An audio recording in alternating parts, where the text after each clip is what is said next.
தாசன் எளிய காலத்தில் காகமூலம் பூஷித்தீர். தாசன் மோசே காலத்தில் மன்னா மூலம் பூஷித்தீர். செருப்பு தேயவில்லை, துணியும் கிழியவில்லை. செருப்பு தேயவில்லை, துணியும் கிழியவில்லை. அதிசயம் கரம் நடத்திட்டே, அதிசயம் கரம் நடத்திட்டே. எப்படி தெரியுமா? என்னிடம் ஒன்றும் இல்லை என்று நான் எண்ணி தவித்த போது அதிசயம் கரம் நடத்திட்டே. என்னிடம் ஒன்றும் இல்லை என்று எண்ணி தவித்த போது அதிசயம் கரம் நடத்திட்டே. காகமூலம் எலியாவை போஷித்தார். என்னை போஷிக்கிறவர் நான் இந்த இடத்துல நின்று சாட்சி சொல்றேன். ஏன் உங்களால சாட்சி சொல்ல முடியாதா? உங்களால சாட்சி சொல்ல முடியாதா? யோசிக்க வேண்டும், ஒப்பு கொடுக்க வேண்டும். காலையில கூட ஆண்டுடைய சமூகத்தில் எப்படி தெரியுமா? ஆண்டவரே, உங்களுடைய சமூகத்தில் வந்து நிற்கிறாயா, என்னை பரிசுத்தப்படுத்துங்க, என்னை பரிசுத்தப்படுத்துங்க. நான் தகுதி உள்ளவனாய் இன்னைக்கு என்னை மாற்றுங்க ஆண்டவரே. தெரிந்து தெரியாமல் ராஜா உமக்கும் பரலோகத்துக்கு விரோதமாக பாவம் செய்திருந்தால் ஆண்டுடைய சமூகத்துல தலை எடுத்து தரையில் அடித்து ஜெபித்து விட்டு வராயா. நடுங்குகிற இந்த இடத்துல வந்து நிற்க நடுங்குகிறோம், நடுங்குகிறோம். தேவ சனமே, உண்மையை சொல்றேன், தலை எடுத்து தரையில் அடித்து ஆண்டவரே என்னுடைய பாவத்தை அக்கிரமங்களை மன்னிங்க ஆண்டவரே. ஏன் தெரியுமா? கர்த்தருடைய கை குறுகி போகவில்லை, அவருடைய செவி மந்தமாகவில்லை. ஆனால் கர்த்தாவே, நாம் செய்த பாவத்துக்கு உமக்கும் எனக்கும் பிரிவினை வேண்டாமையா. ஏன் தெரியுமா இன்னும் ஆஸ்வதிக்கப்படாமல் வாழ்ந்து கொண்டிருக்கிறோம்? ஏன் தெரியுமா? பிரிவினை, பிரிவினை. கர்த்தருக்கு உங்களுக்கும் எந்த இடத்திலிருந்து சோதித்து அறிந்து பாருங்க. ஏன் ஒரு அற்புதத்தை பார்க்க முடியவில்லை? பாவம், பாவம், பாவம். சிந்தனையில பாவம், பார்க்கிற பார்வையில பாவம், பேசுகிற வார்த்தையில பாவம், கேட்கிற வார்த்தையில பாவம், கரங்களில் பாவம். யோசிக்க வேண்டும். பரிசுத்த அலங்காரம் இல்லாமல் ஒருவனையும் தேவனை ஒருவனும் தரிசிக்க முடியாது. நீ எப்படி வாழ்ந்து கொண்டிருக்கிறாய்? உன் வாழ்க்கை எப்படி இருக்கிறது? யோசிக்க வேண்டும். என்னுடைய பிள்ளை யோசிக்க வேண்டும். தேவ ஜனங்கள் படிங்க, அப்படியே கண்டினியூ படிங்க. ஏனென்றால் அக்கிரமத்தாலும் கரைப்பட்டிருக்கிறது, கை அக்கிரமத்தினாலும் இரத்தத்தினாலும் கரைப்பட்டிருக்கிறது. உங்கள் உதடுகள் பொய்யை பேசி, உதடுகள் பொய்யை பேசி, உங்கள் நாவு நியாயத்தை வசனிக்கிறது. நீதியை தேடுகிறவனும் இல்லை. பாத்தீங்களா? சத்தியத்தின்படி வழக்காடுகிறவனும் இல்லை. யாருக்குறாங்க சத்தியத்தின்படி பேசுறவங்க? யாருக்குறாங்க சொல்லுங்க? நீதிபடி யார் வாழறோம்? கிறிஸ்தவனே, நம்மை பார்த்துதான் கர்த்தர் இந்த வேளையில இந்த வார்த்தையை கொடுத்து கொண்டிருக்கிறார். இது ஆவியானவர் உலாவிக் கொண்டிருக்கிற இடம், தேவனுடைய மகிமை உலாவிக் கொண்டிருக்கிற இடம். ஆராதிக்கும் பொழுது ஒரு பெரிய ஒரு நீண்ட ஒரு சாலை, அந்த சாலையில வெள்ளையா இருக்கிற அந்த சாலை, அந்த சாலையில வெள்ளாங்கி தெரிந்தவர் நடந்து கொண்டு வந்து கொண்டிருக்கிறார். ஒரு தரிசனம், தரிசனம். என்னுடைய பிள்ளைகள் இன்னும் உணராமல் வாழ்ந்து கொண்டிருக்கிறோம். கர்த்தர் எப்படி ஆசீர்வதிப்பார்? எப்படி ஆசீர்வதிப்பார்? சிலருக்குள்ள சில யோசனைகள் இருக்கலாம். சிலருக்குள்ள இல்ல, என் பாவத்தை நான் அறிக்கை செய்யறேன், ஏன் என்னுடைய வாழ்க்கை இன்னும் இப்படிப்பட்ட ஒரு நிலைமைக்குள்ள நான் இருக்கிறேன், நான் உண்மையோடு வாழறேன், நான் ஜெபிக்கிறேன், கர்த்தருக்கு கீழ்ப்படுகிறேன், அந்த தினமும் நான் ஆண்டுடைய சமூகத்தை தேடுறேன், ஏன் என்னுடைய வாழ்க்கை இன்னும் இந்த நிலைமையில இருக்கிறது? ஆசீர்வாதம் இல்லாமல் ஒரு வாழ்க்கை நான் வாழ்ந்து கொண்டிருக்கிறேன். எடுத்துக்கொள்ளலாம். ஆதியாகமம், நான் முடிச்சேன், இன்னொரு 10 நிமிஷம் முடிச்சேன். ஆதியாகமம் 21ஆம் அதிகாரம்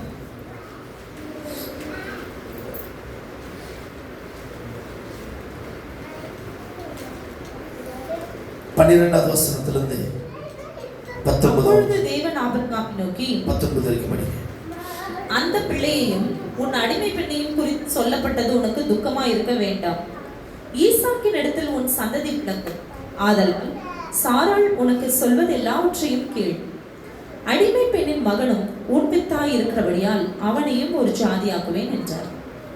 ஆபிரகாம் அதிகாலையில் எழுந்து அப்பத்தையும் ஒரு துருத்தி தண்ணீரையும் எடுத்து ஆகாருடைய தோளின் மேல் வைத்து பிள்ளையையும் ஒப்பு கொடுத்து அவளை அனுப்பிவிட்டான். அவள் புறப்பட்டு போய் பெத்செபாவின் வனாந்திரத்திலே திரிந்தாள். துருத்தியில் இருந்த தண்ணீர் செலவழிந்த பின்பு அவள் பிள்ளையை ஒரு செடியின் கீழே விட்டு பிள்ளை சாகிறதை நான் பார்க்க மாட்டேன் என்று எதிராக அம்பு பாயும் தூரத்திலே போய் உட்கார்ந்து சத்தமிட்டு அழுதாள். தேவன் பிள்ளையின் சத்தத்தை கேட்டார்.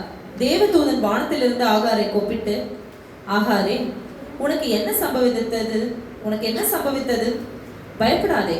பிள்ளை இருக்கும் இடத்திலே தேவன் அவன் சத்தத்தை கேட்டார். நீ எழுந்து பிள்ளையை எடுத்து அவனை உன் கையினால் பிடித்து கொண்டு போ. அவனை பெரிய ஜாதியாக்குவேன் என்றார். தேவன் அவளுடைய கண்களை திறந்தார். அப்பொழுது அவள் ஒரு தண்ணீர் துறவை கண்டு போய் துருத்தியிலே தண்ணீர் நிரப்பி பிள்ளைக்கு குடிக்க கொடுத்தாள். இப்படி கடைசி அந்த 19வது வசனம் படிங்க. தேவன் அவளுடைய கண்களை திறந்தார். தேவன் அவளுடைய கண்களை திறந்தார். அப்பொழுது அவள் ஒரு தண்ணீர் துறவை கண்டு போய் துருத்தியிலே தண்ணீர் நிரப்பி பிள்ளைக்கு குடிக்க கொடுத்தாள். பாத்தீங்களா? துருத்தியிலே தண்ணீரை நிரப்பி பிள்ளைக்கு குடிக்க கொடுத்தாள். இந்த பேர்ஷெபா என்பது ஒரு வனாந்திரம். அந்த வனாந்திரமான ஒரு இடத்துல தண்ணீர் இல்லாம, எல்லாருக்கும் தெரியும் ஆகாருடைய சம்பவம், எல்லாருக்கும் தெரியும். 2-3 காரியங்களை மாத்திரம் உங்கள் நடுவில் நான் காண்பிக்கலாம் என்று நான் விரும்புகிறேன். பெயர்ஷெபா என்பதற்கு அதோடைய பொருள், அதோடைய அர்த்தம் என்னவென்றால் உடன்படிக்கையின் ஊற்று. அதாவது உடன்படிக்கையின் ஊற்று என்று பொருள். அதோடைய அர்த்தம் பெயர்ஷெபா என்பதற்கு.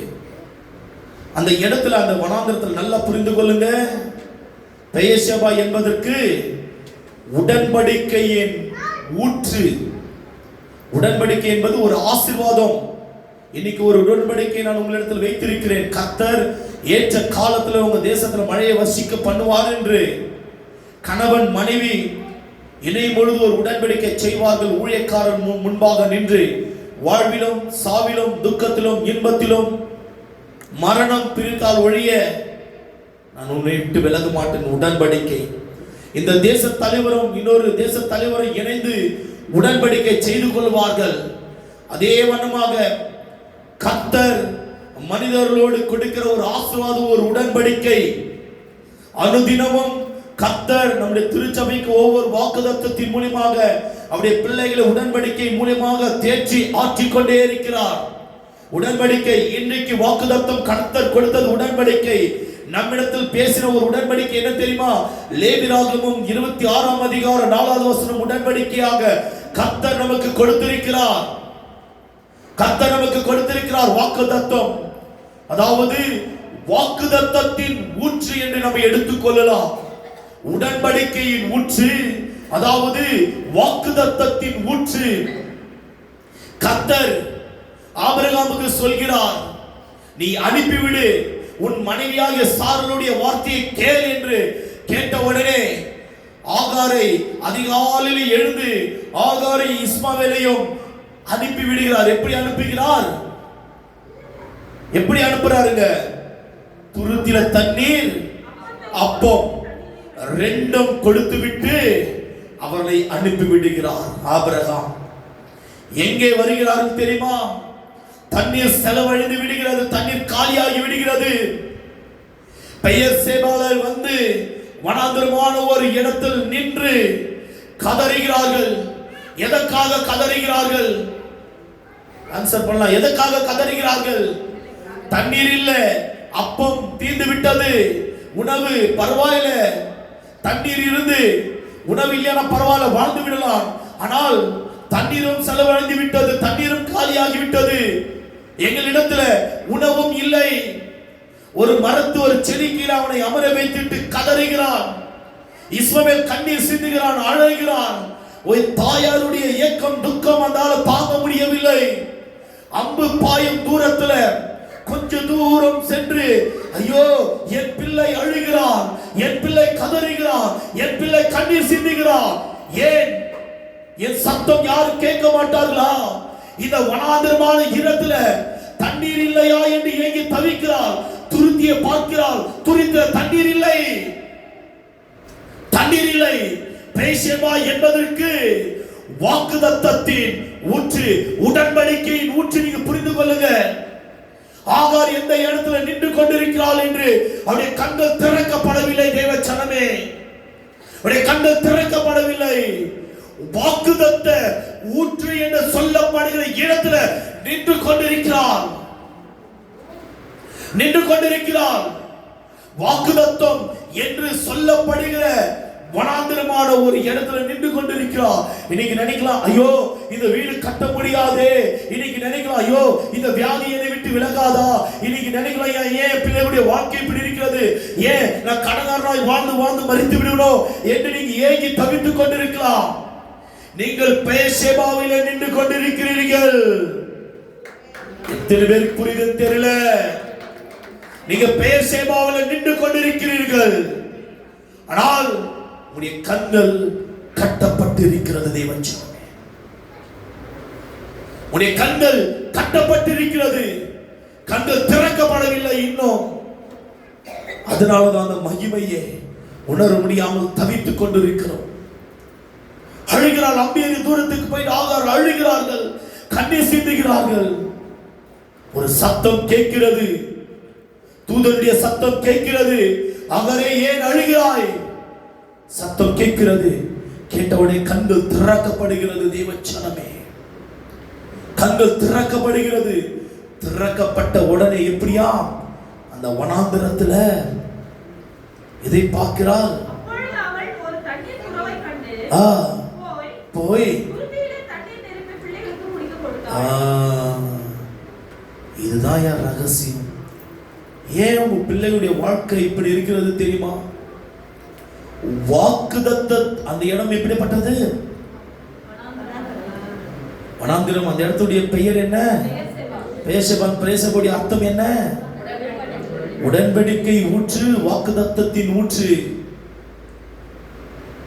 எடுங்க ஐயா, எடுத்து தண்ணீர் என்ற வாக்குதத்தத்தை பிடித்து பிள்ளைகளுக்கு குடிக்க கொடுங்க. ஏன் உங்க பிள்ளைகளுடைய வாழ்க்கை மந்தமான ஒரு நிலைமைக்குள்ள வாழ்ந்து கொண்டிருக்கிறோம்? ஏன் ஆஸ்வதிக்கப்படாமல் ஒரு வாழ்க்கை வாழ்ந்து கொண்டிருக்கிறோம்? ஐயா, பேசேபா என்ற வாக்குதத்தத்துக்குள்ள வந்து நின்று கொண்டிருக்கிறோம். தேவச்சனமே, வாக்குதத்தத்துக்குள்ள வந்து நின்று கொண்டிருக்கிறோம். நாங்க கெட்ட பேச்சு பேசுறதில்ல, நாங்க கெட்டதை பார்க்கறது இல்ல, நாங்க கெட்டதை யோசிக்கிறது இல்ல, நாங்க பாவத்தை அறிக்கை செய்யறோம். ஆனாலும் உங்களுடைய கண்கள் கட்டப்பட்ட ஒரு நிலைமையில தான் நம்ம வாழ்ந்து கொண்டிருக்கிறோம்.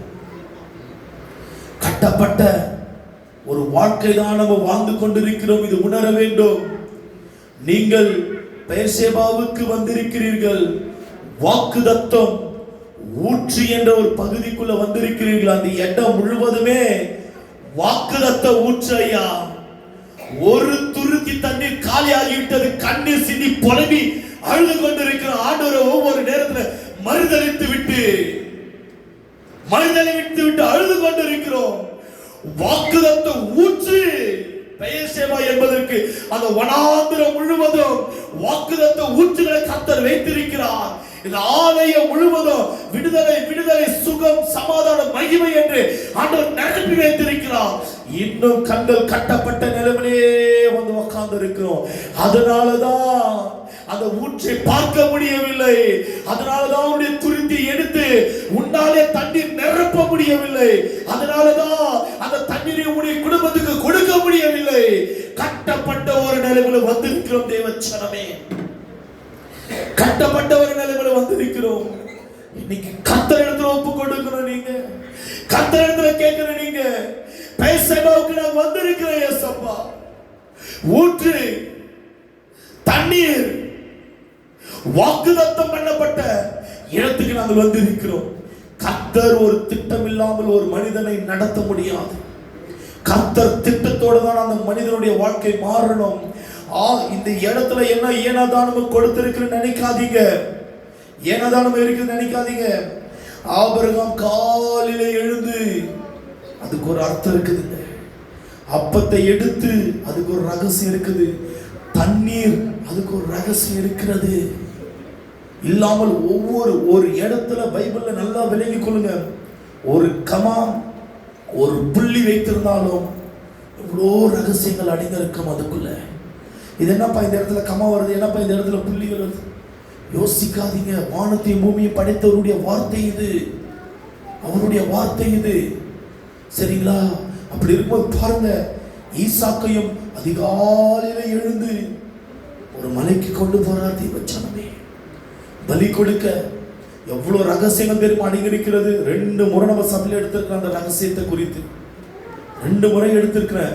அது கல்வாரி சிலுவைக்கு ஒரு நிழலாட்டமா இந்த இடத்துல கொடுக்கப்பட்டிருக்கிறது.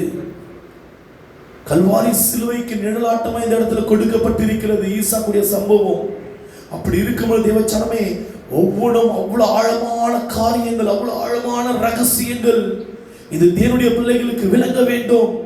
ஐயா, உடன்படிக்கை ஊற்றில வந்து நம்ம நின்று இருக்கிறோம்.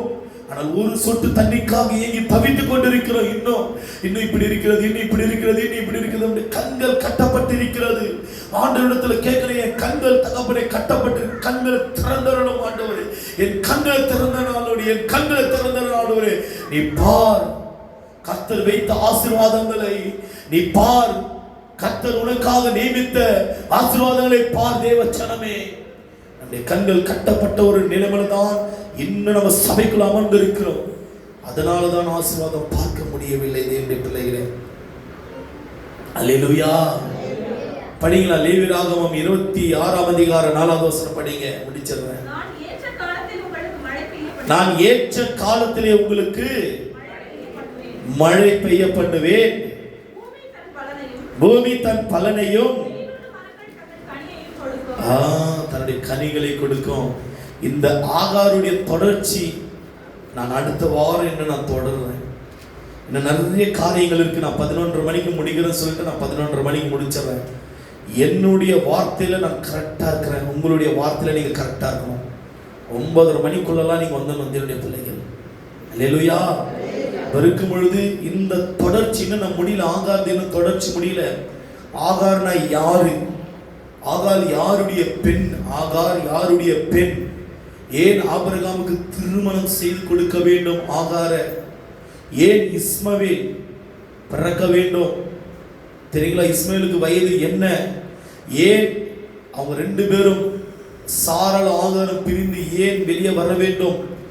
ஆகார் எல்லாம் கொஞ்சம் ஆழமாக ஆகாருடைய அந்த பின்னணியை கொஞ்சம் நான் விவரிக்கலாம். எவ்வளோ ஆழமாக இருக்கிறது ஆகாருடைய பின்னணின்னு சொல்லிட்டு நம்ம அடுத்த வாரம் அது புரிஞ்சாதான் இந்த வசனங்கள் கர்த்தர் எப்படி நமக்கு சொல்லியிருக்கிறார் அதை நம்ம விளங்கிக் கொள்ள முடியும் தேவச்சனமே. ஒரு இன்ட்ரடக்ஷன் தான் இந்த வார்த்தையை நான் எடுத்தேன். இப்பொழுது அப்படியே இந்த வாரமும் அடுத்த வாரமும் தொடர்ச்சி இருக்கும். 30ஆம் தேதியும் இந்த செய்தி நம்ம தொடர்ச்சி இருக்கும். அவ்வளவு நீண்ட ஒரு பிரசங்கம். உங்களுக்கு ஒரு ஆசீர்வாதமான ஒரு தேவ செய்தியாய் மாறும் தேவச்சனமே. அல்லேலூயா. எல்லாரும் நம்ம எழுந்து நிற்கலாம். நான் மறுபடியும் சொல்கிறேன், இது தொடர்ச்சியா 2 வாரம் இருக்க போறது இந்த செய்தி. கர்த்தாவே, வந்த